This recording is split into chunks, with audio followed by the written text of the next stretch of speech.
Assalamualaikum warahmatullahi wabarakatuh. Perkenalkan, nama saya Nabila Diana Putrianto. Saya dari kelas 10 di nomor absen 22. Pada kesempatan kali ini saya akan menjelaskan dan juga mempresentasikan mengenai Kerajaan Mataram kuno. Kerajaan Mataram kuno adalah kerajaan terbesar di Indonesia pada masa Hindu-Buddha. Tujuan dari presentasi ini adalah untuk mengetahui bagaimana Kerajaan Mataram kuno berdiri, berkembang, mencapai masa kejayaan dan juga mengalami masa kemunduran. Serta selain itu, kita akan melihat apa saja peninggalan-peninggalan dari Kerajaan Mataram kuno yang masih dapat kita rasakan hingga sekarang.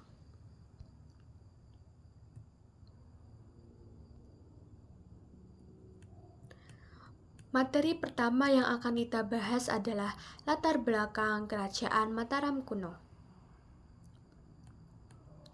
Kerajaan Mataram kuno atau sering dikenal sebagai Kerajaan Medang adalah kerajaan yang bercorak Hindu-Buddha yang didirikan di Jawa Tengah pada abad ke-8. Namun, pada abad ke-10 kerajaan ini berpindah tempat di Jawa Timur.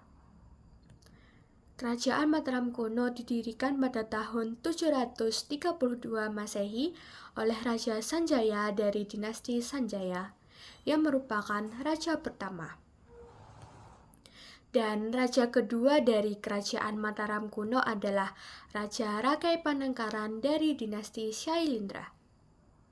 Kata Mataram dari Kerajaan Mataram kuno ini diambil dari bahasa Sanskerta yaitu Mart, yang memiliki arti sebagai ibu. Dari sinilah banyak sejarawan yang mendeskripsikan Kerajaan Mataram kuno sebagai bentuk personifikasi sosok ibu yang melambangkan kehidupan, alam, dan juga lingkungan.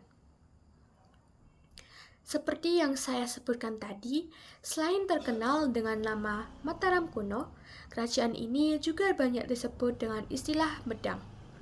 Istilah Medang ini muncul dari berbagai prasasti yang ditemukan di sekitar lokasi Jawa Tengah dan juga Jawa Timur.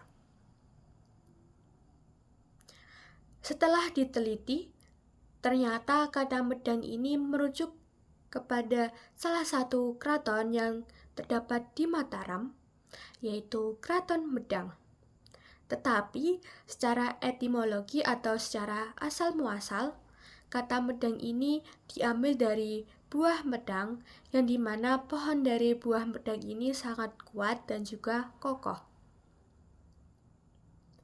Kerajaan Mataram kuno ini terdapat 3 dinasti, yaitu dinasti Sanjaya yang beragama Hindu, yang kedua dinasti Syailendra yang beragama Buddha, dan yang terakhir atau yang ketiga adalah dinasti Isyana yang beragama Hindu. Walaupun di kerajaan ini terdapat 3 dinasti yang berbeda-beda, tetapi kehidupan di sini sangat damai dan juga rukun. Nah, sumber sejarah dari Kerajaan Mataram kuno ini adalah Prasasti Canggal dan Prasasti Manyaningsih yang akan kita bahas di bab selanjutnya.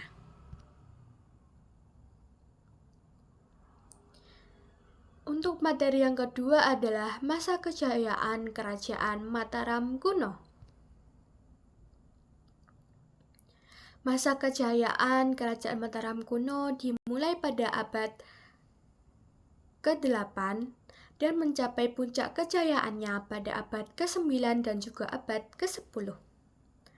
Kerajaan Mataram kuno mengalami masa kejayaannya ketika dipimpin oleh Raja Balitung pada tahun 898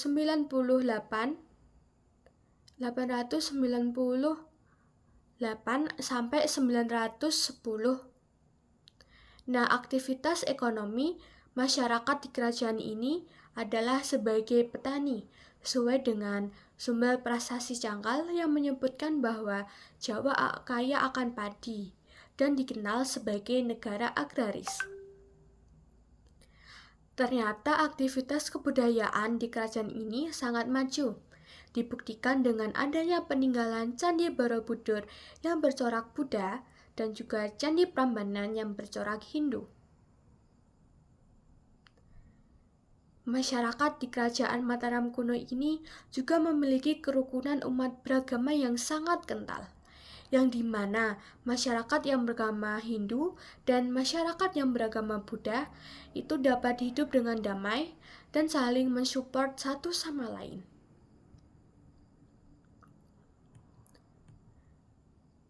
Selanjutnya, materi yang ketiga adalah kemunduran Kerajaan Mataram kuno.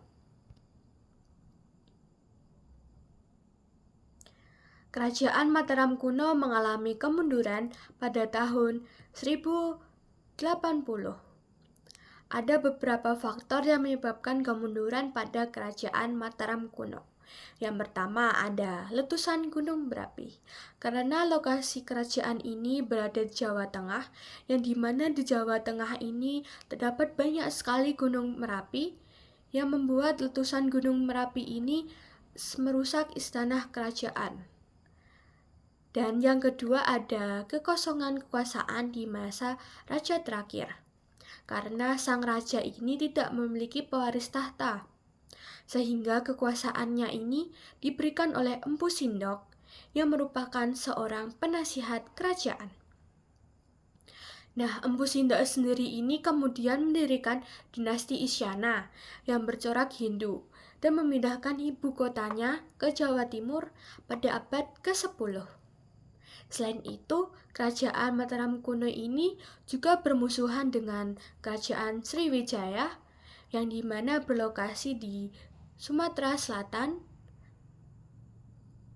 khususnya di wilayah Palembang, dengan dinasti Shailendra.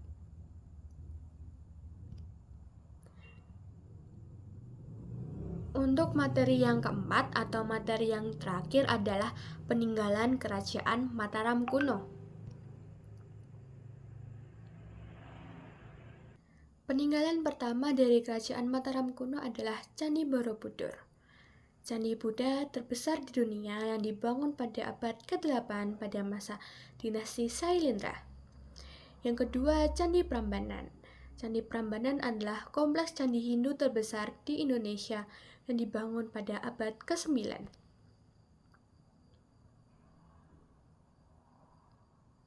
Yang ketiga ada Candi Sewu, candi bercorak Buddha yang dibangun pada abad ke-8. Yang keempat ada Candi Mendut, candi Buddha yang terletak di dekat Candi Borobudur. Yang kelima ada Candi Bima. Candi Bima ini diperkirakan dibangun pada abad ke-7 atau abad ke-8 bersamaan dengan Candi Arjuna. Candi selanjutnya adalah Candi Arjuna. Candi Arjuna diperkirakan dibangun pada abad ke-7 hingga abad ke-8 dan merupakan salah satu candi tertua di kawasan Dieng. Selanjutnya, candi ke-7 adalah Candi Srikandi. Candi Srikandi ini diperkirakan dibangun pada abad ke-7 hingga abad ke-8 dan masih termasuk ke dalam kompleks Candi Arjuna. Candi ke-8 adalah Candi Puntadewa. Candi ini diperkirakan dibangun pada abad ke-7 hingga ke-8 dan termasuk ke dalam kompleks Candi Arjuna. Candi selanjutnya atau candi yang terakhir adalah Candi Semar.